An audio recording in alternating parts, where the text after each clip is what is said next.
Asalaamu calaykum asxaabtayda khaaliga kusoo dhawaada channelkayga.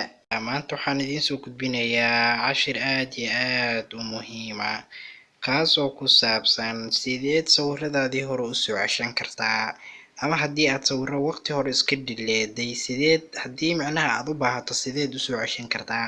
Waad soo ceshan kartaa, waad awoodaa. Maanta waxaan kusoo gudbinayaa application aad ku soo ceshan karto sawiradii aad waqti hore iska delete gareysay, weliba si fudud aad u isticmaali karto. Okay, applicationka waa kana, si toos ah isagaan u dhex galayaa. Kadib markaan ku dhufto sidaan aan dhexdiisa soo galo, waxaan ka dooran doonaa meesha ku qoran tahay start. Markaan dhaho sidaan ayuu ii soo gudbinayaa, ama meeshaan ayuu ii soo gudbinayaa.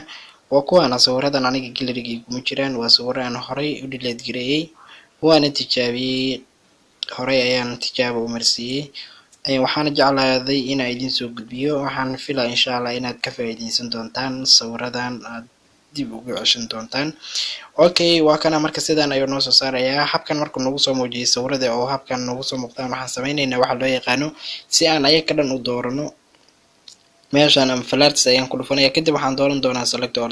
Markaan dhaho waxaad ku dhufan doontaa meesha ku qoran tahay recovery aad ku dhufanaysaa. Kadib waxaan u jeednaa meeshaan inay ku qoran tahay scan-ka sawiradii oo dhammaystiran ayuu ku raadinayaa. Si toos ah wuu ku wadaa. Weli aniga sawiradeyda inta way ka badnaayeen, laakiin ilaa hadda scan ayuu ku maqan yahay, ayuu saarayaa. habkaas ayuu kugu shaqeynayaa. Kadibna si toos ay sawirada kugu soo laabanayaan insha Allah. waxaan filayaa inaad ka faa'iideysatay. waad mahadsantahay. Assalaamu calaykum waraxmatullaah.